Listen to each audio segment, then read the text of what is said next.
We're just used to drinking out of the pure, You are. yeah. I drink out of the hose. To go ahead and start making your own slimy, disgusting snot mother. Here's where Shannon comes in and goes, that's a dry scoop. You're using the wrong measuring cup, but that's okay. Very busy winter with a move. Your mother. I can hear them squealing with joy right now. Right. If this is all you can do, then it's better than not doing it at all. Exactly.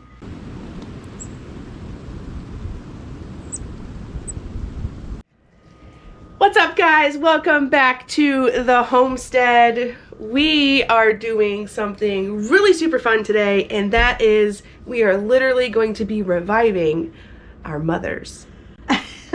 They've been dormant and almost dead for about a year now. About a year. About a year. Now these mothers we cultivated in 2016, 17, 16? 2016. It was Christmas of I think it was 2017.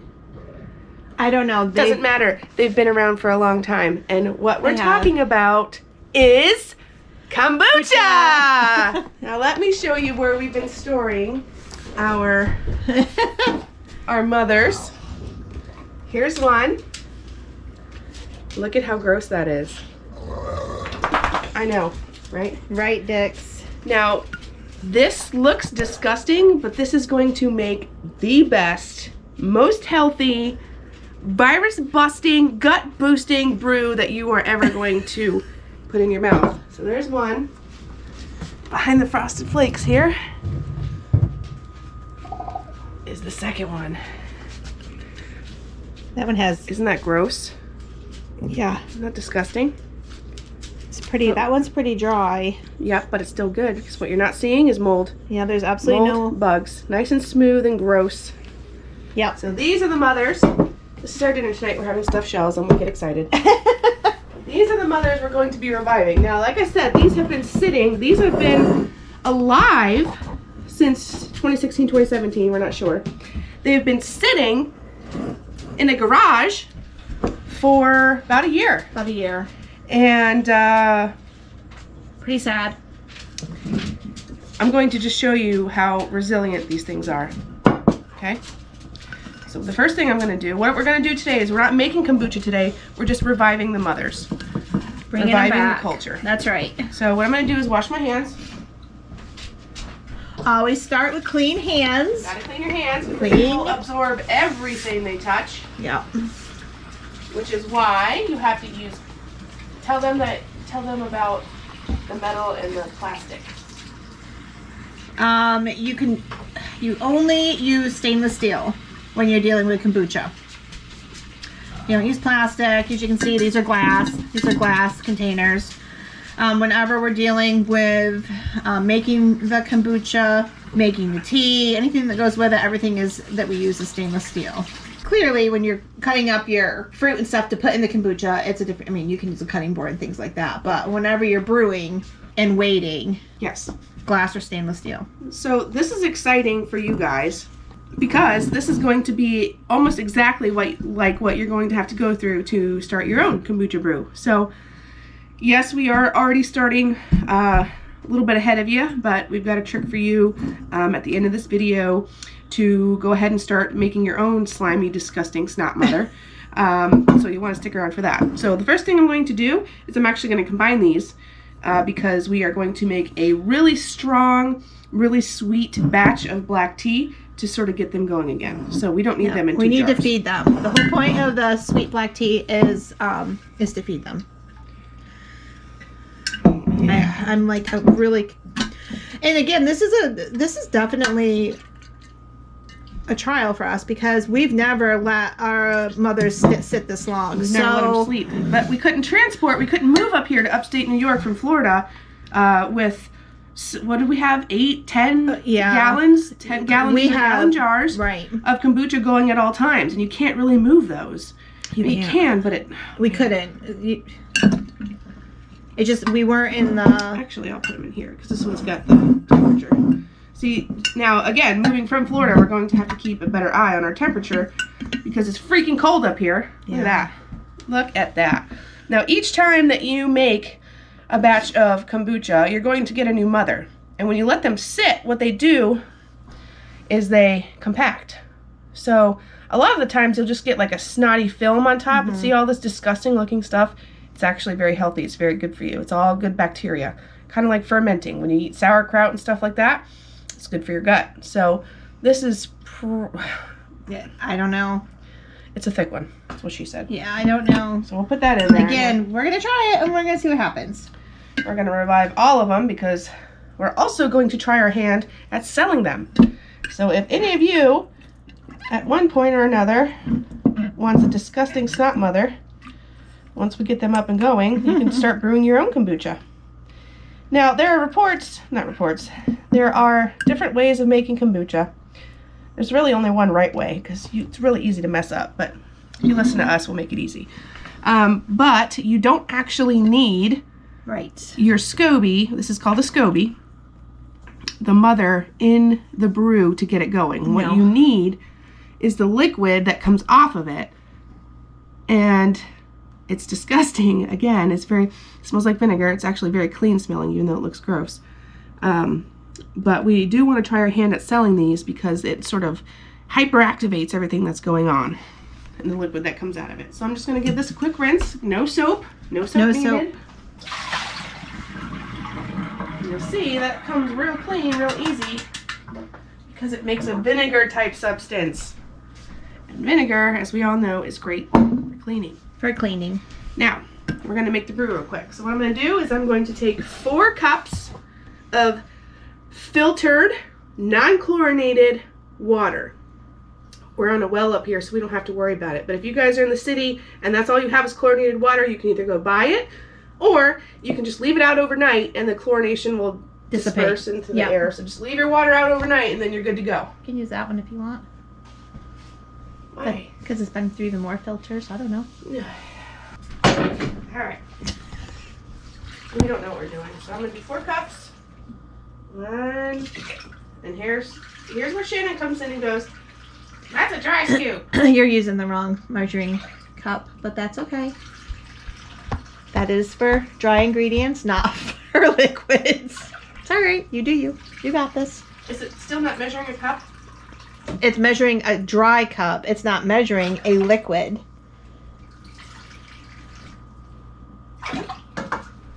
Pinch to grow an inch. Alright, I'm actually going to leave a comment down below. How many of you guys have a favorite burner? Everybody's got a favorite burner.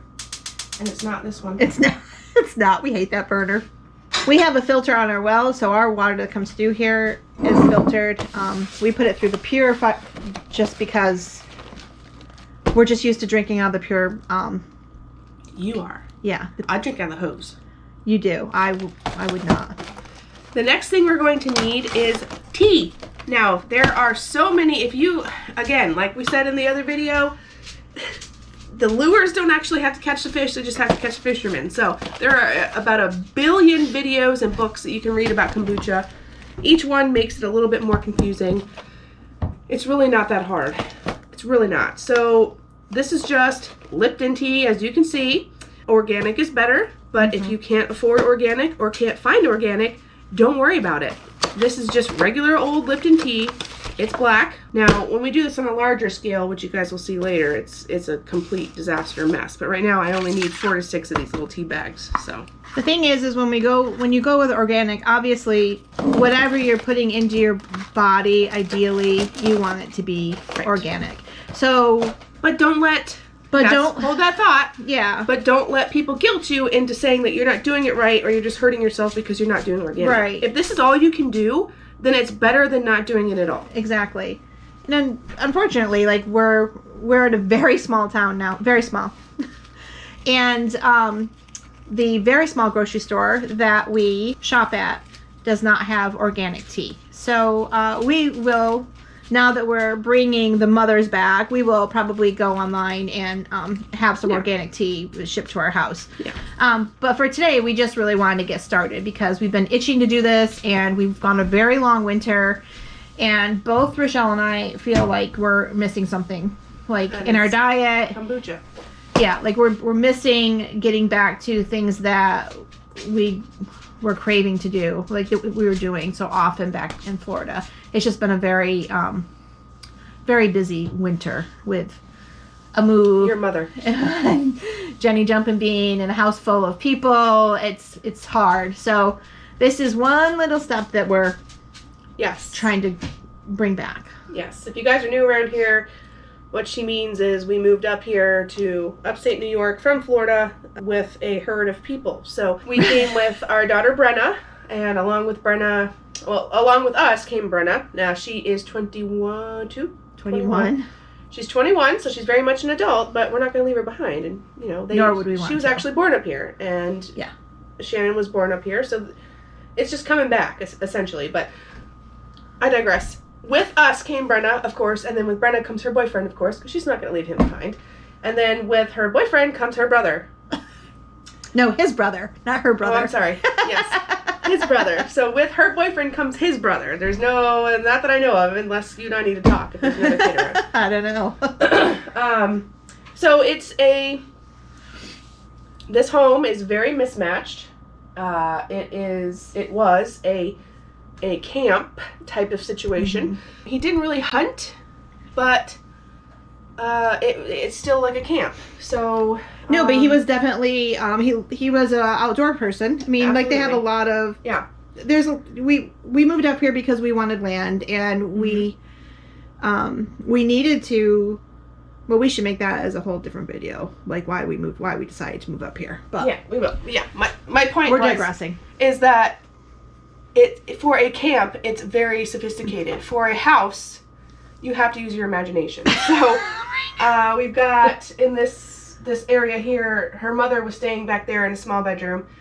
She has since gone back to North Carolina. We've got the brother over here in one bedroom. We've got the daughter and her boyfriend over here in this bedroom. And then in this bed over here, which is supposed to be the dining room, is where Shannon and I bunk up.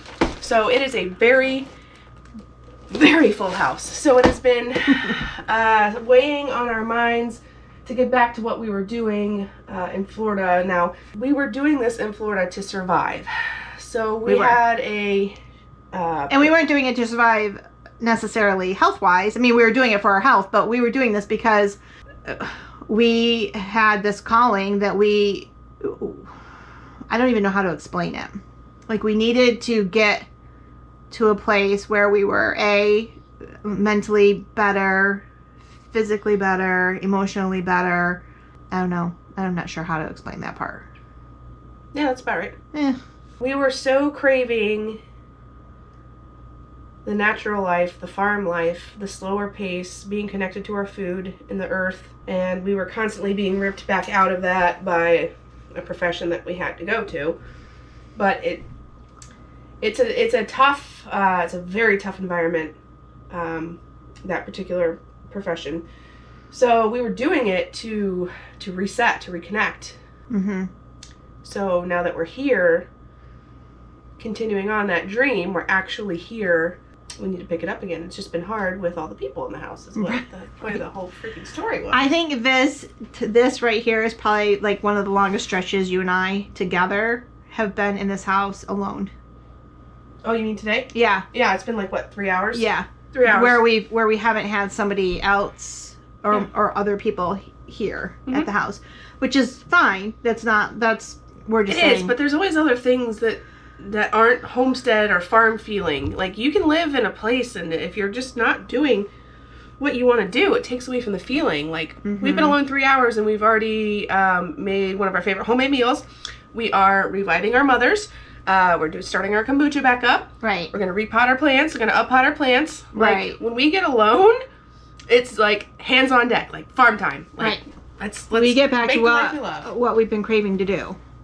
Yeah, watch Pot Never Boils. All right, cut them off. I will come back to you when this freaking water boils and we go on to the next step. All right, so we are boiling. We'll take this off. Then we're going to put our tea bags in the pot. We're going to set a timer. Now, normally you only brew tea for, I made tea earlier. What do we do? 5 minutes. Yeah, tops. I think you did. Yeah, I think it just depends on the type of tea that you're brewing. You don't have to use, I mean, that people should know that too. You don't have to use just black tea. You can use a combination. You can use white tea, you can use green tea, you can use black tea. I know that there's a couple groups out there, and we've gotten tea from this place before, and it's amazing. Kombucha Mama, check her out. She's And what got ours started. that, yeah, and her tea, is it called Hannah's Brew? Is that what? Hannah's Special Brew. It's amazing. It's so good. It's a mix of black, oolong. Yes, it's white. a mixture. Yeah, it's a mixture of teas, and we really, really enjoy that. But again, we are we have to be a little cost effective right now because we did take a really big move. Who ever uses black tea anyway? Well, we used to use Hannah's. Yes, Hannah's. Is Right. delicious. It's just You can get a wonderful product that's just as it's healthy amazing for you. It's more of a taste thing. yeah. So it's a lot like brewing beer and wine. Essentially, you've got a yeast that eats the sugar that makes something else. So this is literally going to be very strong, very sweet. Like we're putting a cup of sugar in this bad boy. Yeah. So it's 4 cups of water to 1 cup of sugar. But it's a very strong, very sweet tea that we are putting in there with those yeasty beasts. Right. And they are going to work their magic and make something beautiful, essentially. So, like I said, this is a smaller scale. We're just getting our starter culture back. So this is going to produce the liquid that we need to then take and make a very, very much larger batch of tea and sugar. Mm-hmm. And then we'll have our 10 or so gallons going again at the same time. Yep. And then when you have that much going, you got to start buying things in bulk because You go through a lot of sugar. a lot of sugar, a lot of tea. A lot of tea. But it makes, man, it's just so good for you. So this is going to steep for about 15 minutes. And then I am going to put my cup of sugar in, and we'll be back for that. I barely hit it and it went on. She's excited. She hasn't been used so much since Jenny Jumping Bean's gone. Alright, so it's been 15 minutes of time, and now what I'm going to do is take the tea bags out. Now when you're making tea, they tell you not to squish them, but we're not making tea, we're making starters, so. It's a little warm, not gonna lie. Okay, and these, what are we doing with these? Where are we going to put them in our compost? That's right. Nothing goes to waste, although you do want to take them out of the bags, or at least get the, you don't want the staples in there. So Okay. we'll go over here next to our eggs that are going to be mushed around. Okay, so now, sugar. Again, you can use the white devil, that's what we call it. You can use, I probably shouldn't say that. You can use white sugar, regular sugar. Wait, Topper, that's how we talk. Yeah, but I think that's like word for. So this is the sugar that we're putting in. Now you can use regular white sugar. It's not the best, but again, if it's all that you have, then freaking do it. Yeah. Nobody cares. Again, it's better than not doing it at all. So, Right. This is what we like to use, however. It's organic cane sugar, so it's a little bit different. Now people, I'm not a doctor, but people with diabetes can still enjoy kombucha even though we're putting a lot of sugar in it because they are going to eat the sugar. So Right. by the time this is done, you can make a sweeter brew and add more sugar, but by the time this is done, it's actually not sweet at all. It eats all the sugar, so it shouldn't, again, I'm not a doctor, do your own research, but all the sugar gets eaten by the yeast. So I'm gonna take a massive 1 cup, look at me using the dry scoop, 1 cup of sugar. Now we're gonna put this in when it's still warm because we want it to dissolve, of course. I just heard all of you gasp. It's a lot of sugar. It is But a lot of sugar. that's what you need to feed. That's what you do. That's what you need to feed. Now, this pan is obviously not stainless steel, neither is a spoon. Oh no, it is stainless. But this is not what you have to worry about. It's whatever touches your brew. So once this goes in there, we don't want to be touching it with our dirty hands or our wooden spoons. You might need to stir that. Get our shells going. Woohoo!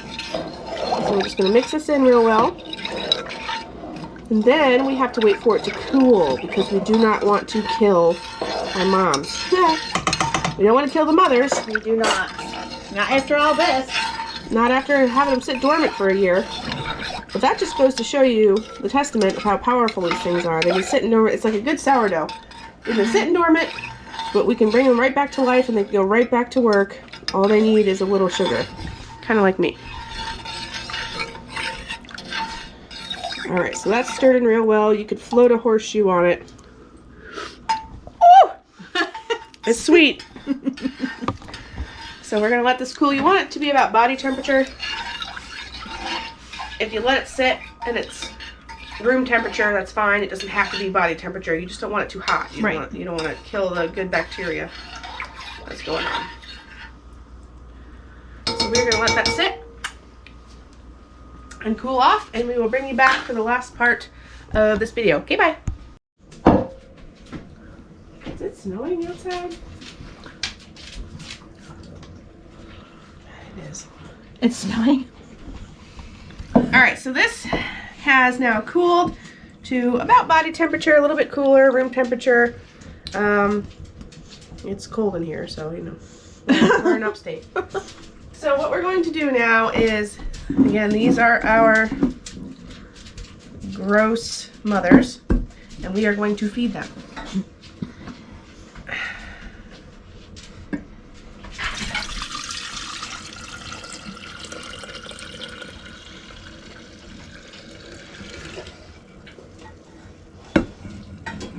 I can hear them squealing with joy right now.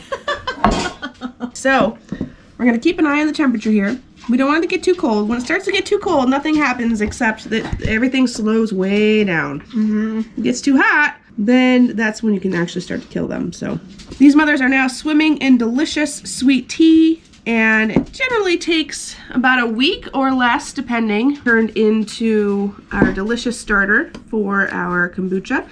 But we will certainly keep you guys updated with the progress. The last step for this one is to take a cheesecloth or a clean towel, put it over the top, secure it with a rubber band. And the reason why you do this is because this will attract fruit flies. Yes. And once you get fruit flies in there, you will ruin the brew. So we're going to take this, put it in a dark, warmish, coolish place, top of our fridge. We'll update you with that later. And lastly, quick, this is going to be how to make your own SCOBY / starter liquid for your own brew. I wouldn't say the easier way, but it's pretty easy. So this is just raw GT Energy raw kombucha. You can buy it at the store. You don't want to get the one with the flavors and all the other stuff that's in it. You want to have the raw stuff that's not flavored. So we're going to go ahead and open this. Drink it. Taste that goodness. So if you'll notice at the bottom, there's some gross, disgusting floating stuff. And that's what we want. That's what's going to start our next brew. So I'm going to carefully pour this out.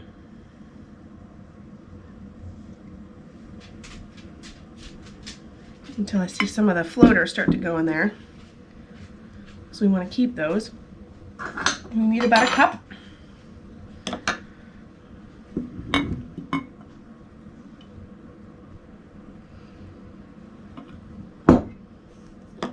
Let's see how good my measuring is.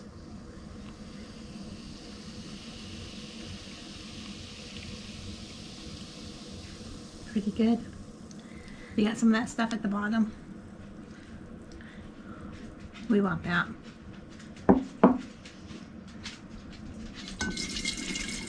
Pretty good? That was spot on. What do you mean pretty good? Come on. Just put tea in it. I need a little more than that. Pretty good. Very good. Spot on. Yeah, we want all those boogers and all that stuff in here. Don't want any of that goodness left behind. Alright. And now what we're going to do is we're going to prepare some more tea, just like we did with that one. Same exact recipe, and we are going to put it in with our liquid. Now what this is doing is acting like a starter liquid. So this, in about a week's time, is going to produce a nasty, gross looking film on top, and that means it's working. A mat. Yep, the SCOBY So mat. we will update you on that part of it as well. So like I said, we're just gonna brew some more strong sweet tea, put it in here, cover it up, put it in a dark spot, forget about it, and then I guess we'll be making another video about how we get it all started again. But I just wanted to show you how easy it was to not only grow your own, but to revive something that has been sitting dormant in a garage for a year. So, in that case, I can't say that. That's what I say on my other one. How do we end our root bound videos? With your saying. What? Hope you're happy, hope you're well. You gotta change that. That's nasty. That cover. It's got old tea on it. Remember when we were in the car the other day and you said, did you write it down? I wish I wrote it down. Oh, gosh. I said just under the surface, we're all bound by our roots. I don't know if that's quite it, but We're all held together. Just under the surface, we're all connected by roots. maybe. Connected by our roots. I'll figure that out for the next video. I hope you're happy, I hope you're well, and we will see you on the next kombucha adventure.